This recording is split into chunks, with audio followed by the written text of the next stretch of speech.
Hi, I'm Ernie, I'm Matt. and we're here to talk to you about the American Uncivil War. We're just going to take you through a brief demonstration, give you some idea of how the game works and all the rest that goes with that.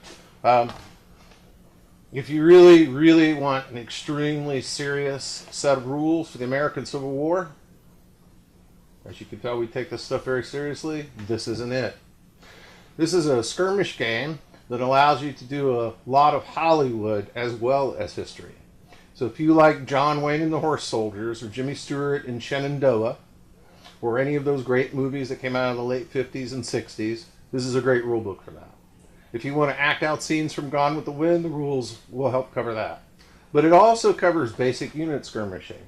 And while it's got a lot of Hollywood elements, all of the weapons that were seen in the Civil War, the unit organizations that were seen in the Civil War, down at the platoon and squad level, if you will, those are all represented. We also cover character attributes and all of those kinds of things. We'll get more into that in a minute. I just wanted to start by talking to you about how the game turn sequence works, kind of the number of models. This particular little scenario we're going to be playing out for you today, we have a very desperate band of Confederate deserters, somewhere deep in the South in Georgia, I'd suspect. And they're coming up on Mrs. Smythe's house. But fortunately, Sheriff Pusser and his trusted deputy are available to protect her. The objective for these guys is to actually loot this farm. The objective for the sheriff is to protect Mrs. Smythe and for the deputy to help him. Okay? Now, the game works in a turn sequence style with every unit and or character in the game being represented by a card.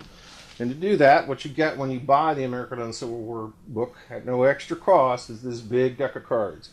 And inside that, you'll have cards for characters, cards for units, all the way from a squad all the way through a platoon. And we've even included a generous helping of blank cards so that you can create your own units. Okay? So in assigning the cards, the way the cards work is, in this case, the Confederate deserters are going to be represented by this Confederate Squad 1 card. Okay? But their leader is going to actually be represented by 2 cards. Set her at Officer 1 twice. And the reason why he gets 2 cards is because his command value is 2. His command value could be 3 or 4, and he can get that many more cards as well. Okay? So that's the Confederate side for this game. On the Union side, we have Sheriff Pusser, who will be represented by 2 cards, Union officer cards. A Union character 1 card, which in this case will be Mrs. Smythe, and the deputy, who will be Union character number 2. Okay? All those cards and these cards go together in what we call the turn deck. They get shuffled, okay?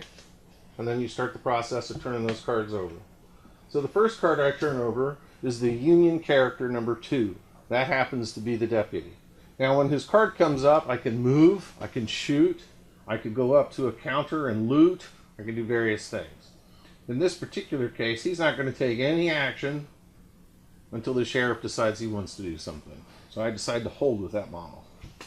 Now Union character 1. That's Mrs. Smythe. She sees these desperados coming towards her, and she's going to take a movement and move back towards the house. Okay? The details for movement are all, of course, covered in the book. Next card up I have is, Union Officer 1. Well, in that case, that's the sheriff. Now, when his card comes up, he has 2 choices. He can either take an action, such as shooting or moving, or he can actually give direction to a model that's under his control. Okay? In this case, it's definitely the deputy is under his control. So he decides that he wants the deputy to move up behind this bush. Right? And that's what he's going to do with his card. So he rolls the dice. As long as that rolls higher than this guy's test, that model will do what he's told to do by the sheriff. So the command units, when their cards come up, can either take that action or they can direct another unit under their control to do so. In some cases, a unit could be given its own card plus its commands up to 3 or 4 moves in a single turn, or actions. Well, we turn the card over again and we get to demonstrate that because Sheriff Pusser's just come up. So what Sheriff Pusser's going to decide to do is he's going to end up shooting. Okay? And to talk about shooting, I'm going to turn it over to Evil Ed here. So here we go. Sheriff Pusser is elected to shoot at the Confederates. He is armed with a shotgun. In this game, it's very important to pay attention to the weapons that the models are armed with. Every different model has a different rate of fire depending on the weapon they have. In this instance, his shotgun allows him to fire twice in one action if he so chooses, whereas a normal rifle might only allow you one shot. So he's going to unleash with both barrels, and we're going to shoot at the guy that's closest. Because he's within 1 inch of cover, he's going to get some cover bonus. Now, normally the way this would work is every model has a shooting attribute. Sheriff Pusser's happens to be 5. We're going to roll 2 dice, and if he scores a 5 or less, which is his shooting attribute, he's going to score a hit. So we're going to roll both of our dice. Now, because this guy is actually within 1 inch of a piece of terrain, he gains a cover bonus, which gives it a -1. So in this instance, Sheriff Pusser is going to have to roll a 4 or less. And luckily enough, he rolls 1 hit and 1 miss. So this guy's been hit. Now what's going to happen is we're going to take what's called a vigor test to determine whether or not the model that he's hit has been wounded or killed. And there's a vigor score for each model. In this particular instance, it's 5. If we score a 5 or less on the dice, he's going to be hit and killed, wounded, taken out of action. And we rolled a 2. So this guy goes down. He might be dead, he might be wounded, but he's out of action for the rest of this game.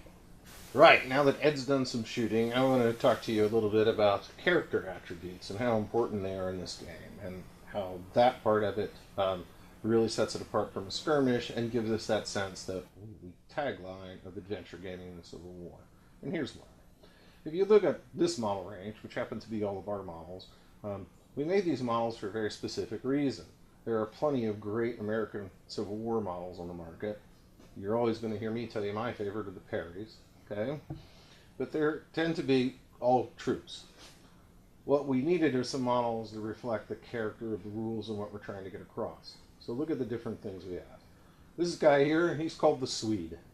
And one of his character attributes is great strength, okay?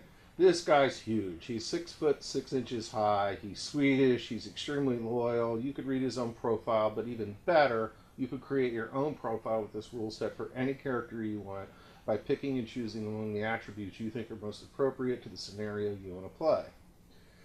This little Jimmy character here, he plays very favorably in the first scenario we have in our rule book, for example. One of the things that's interesting about Jimmy is he's fleet of foot. And that means he moves faster than most other models. But he also has a second attribute. And the second attribute is not seeing the elephant. In the case of Jimmy, or any model who hasn't seen the elephant, you don't have any idea what his morale is until you actually get him into combat. And the first time he gets shot at or he sees an enemy troop, he has to roll his morale because he's now seen the elephant, and that sets his test for the rest of the game. Red Butter. This character is a rogue, okay? He could be a spy. He could be a bunch of different characters for the scenarios that you'd like to create. And he has the rogue attribute, which is really important. Rogues don't have to follow the gentleman's rule. And the gentleman's rule basically says that your units or your models aren't going to fire on female characters, okay? But a rogue, he doesn't care about stuff like that. He'll do whatever it takes to achieve his objectives for whatever the given scenario is. Scarlet here, well, Scarlet could be a vixen model, for example. A vixen can play all kinds of different tricks. It's all laid out in her attribute things, and it's all done by die roll. One of my favorite female attributes in the game, which causes a lot of fun, is imagine her as a civilian, and I'm running through the town in my scenario trying to loot, and I come across her, I roll on the reaction table, and what I find out is that this model is a henpecker, an attribute we have in the game called henpecking. And once you get a henpecker, especially if you follow the gentleman's rule, you're not allowed to do any harm to her. She'll follow you around for the rest of the game, henpecking you, which brings down your command value and your ability for other certain attributes. And then our Sheriff Pusser model is just a taste on, here's a guy who's more fond of pie than he is of sheriffing, okay? He's a heavy-set fellow, and that's a statement about the game itself. The models are different sizes. Children look like children, women are small like women, giant Swede-like guys are like giant Swedes, and our poor, lazy sheriff is a fat bloke, okay? And I just wanted to give you a taste of the kinds of characters and attributes. We have literally dozens of attributes, Very clear rules that can be applied to any characters you want to create, and we have lots of scenarios, which we'll talk about in a few more minutes, that come with the book. So now we're going to talk about looting, which plays a big part in this game. Obviously, during the Civil War, looting was not uncommon, and it might simply be soldiers trying to get some common luxuries for themselves, and it might be an army trying to maintain itself by getting livestock or animals for food. The way looting works basically is you're going to, during your queue phase, you're going to get models into face-to-face contact with loot counters, and we use all kinds of little loot counters. We use treasure chests, we use livestock like pigs and chickens, we use little baskets of vegetables and fruit, as you can see represented here on the table. Once they're in face-to-face with the loot counter, they can capture the loot counter and then reveal what's underneath it. Now, we tend to use very often dollar bills in amounts. So for instance, this one would be worth $5 at the end of the game. This little pig here might be worth $3 at the end of the game. Or, if you're really lucky, you might pick up an exclamation mark. If you pick up an exclamation mark, you're basically going to roll on a special chart which can allow you to get everything from buttons to booze to ferocious dogs, dust, rocks and hay, gold. It could be anything, and you could make your own chart as well. And the important thing is, once they've captured the loot, to be able to keep it and make it count towards the end of the game's totals and scores, they have to head off back down the road to their base edge or to their wagon train or whatever the thing might be that's appropriate to the scenario. Right. We talked about shooting. We spent a lot of time on characters and the things that characters do. But it's a war game. It's not just a role-playing game. It's not just an adventure game. Okay. We definitely make sure to cover units. And if you, there are several scenarios in the book where something like this would be a fairly typical unit, and you could have up to 3 or 4 of these per player and still make this game work quite well. A Union cavalry unit would consist of probably 18 guys on foot as a platoon or squadron. We like to represent them in this game with having mounted and dismounted. Okay, so you got your horse holder. These guys would be on foot. That's that kind of unit. Cannons, definitely.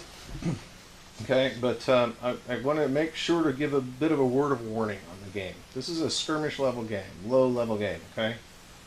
Cannons are extremely powerful weapons in this game. A cannon firing grape shot at the scale that we've set this game up, or canister I should say, is going to do an awful lot of damage. Okay, so you're going to be using artillery very sparingly, especially for specific scenarios. One of the things that's interesting in our play testing in the beginning is cavalry on the board. Who doesn't want to do a saber charge? Well, a saber charge in the American Civil War, particularly against any troops armed with repeating arms, would have been quite nasty. Rifled muskets at the ranges that they were able to fire would shoot most of the cavalry out of the saddle. Okay? In the case of our game rules, a repeating rifle could have a rate of fire of twice per turn. Okay? Or really, in this case, twice per card. And they don't have to reload. So if that cavalryman is charging across that table at somebody armed with a repeater, I guarantee you the amount of damage done to that cavalry unit mounted like that is going to be quite heavy. That's realistic to the way that the American Civil War actually was. Okay? So repeating arms, we've talked about before, but a repeating arm doesn't have to reload. Now if that was a smoothbore musket, as carried by, for example, the Confederate infantrymen in some cases, their rate of fire is such that it's only a half. So they might be loaded on their first turn, their card comes up, they're going to shoot, but then they're unloaded. And the next action they take actually will have to be to load their weapon. So you can see there's a huge advantage between repeaters, okay, and smoothbores. Now I'm going to take a minute, I'm going to talk about a couple of special weapons. In talking about weapons, it's worth noting that there's a few other interesting things that are in the rules because it really works at this scale of game. For example, Ketchum grenades. Not widespread, of course, throughout the Civil War, but they were certainly available. So rules for Ketchum grenades. The naval revolver, or any revolver at this particular time, was a very powerful weapon.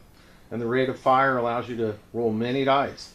So at close range, a man armed with a revolver is far more deadly than a man armed with a rifled musket, for example. And then, of course, there's rules for snipers and scopes and things like the Henry rifle, which this particular model happens to be armed with. So there's the scope for weapons, and the depth that we've covered in that gives you lots of opportunity to get involved with your own favorite thing, if you're an arms buff from the Civil War. But it adds, on a tactical level, you're going to get to see the technological change that was occurring during those years really start to be felt on the battlefield. Okay, games, particularly skirmish games, often work really well if they're linked together, or they have a purpose in the form of a scenario. And several scenarios linked together can make a great campaign. In the book, you'll find 10 scenarios. They're all linked together. They feature around a little town in the south called Wilburville, with the Union pressing deep into the southern territories. Our first scenario in the book starts off with a young guy by the name of Willie, or Jimmy, sorry. He basically is being sent away by the town commander, Colonel Saunders, to head south to get the Confederate Army reinforcements to come back up the road to the town of Wilburville to help stem the tide of Union soldiers that are pressing down the road. So in scenario 1, the objective for the Confederate troops is basically to get little Jimmy from one table edge across to the other, representing him on his way to the Confederate troops. Obviously the Union troops on their way have to try and stop little Jimmy reaching the table edge, or a secondary mission for them in that particular scenario is to actually capture some loot to help forage for the army. A little later on in scenario 3, we've seen the Union soldiers have pressed a bit further south. The Confederates in the town just decide to try and buy some more time for the troops to come up the road with the Confederate army. So a small force takes on the front of the Union army and tries to give it a bloody nose. In that scenario, the Confederates win if they cause at least as many casualties to the Union as they do them suffer themselves before they retreat off the table edge. And in the fifth scenario, there's only one basic cannon in the town. There's only one supply of powder for it in the storehouse. The Union troops have found out that it's there. The Confederates basically have to get their wagon of supplies of gunpowder from the middle of the table off their own table edge, and obviously the Union troops have to try and stop that wagon leaving the table. So 5 more scenarios after that make a great campaign. Obviously you can make your own scenarios around whatever situation in the Civil War period you might like to fight. Okay, so we've taken you through a lot of little specifics. I know that many of you want to know all the details, and I understand that. We do have several page samples up on our website for you to take a look at. I just want to kind of give you a quick summary now, okay? So essentially, American Uncivil War, it's got some adventure elements worked into a skirmish game set against the backdrop of the American Civil War. Okay? It includes all the attributes that we've known from Hollywood characters that many of us have really loved to see, but it also includes all of the weapon attributes and the real organization and the real men who fought in the American Civil War. This is a fairly typical sized game for us. We played larger and we played smaller, but in this case you could see what it would look like if you had 2 units of Union skirmishers, maybe a unit of Union cavalry, and they were going after a farm. They might be working with Sherman in Atlanta, foraging.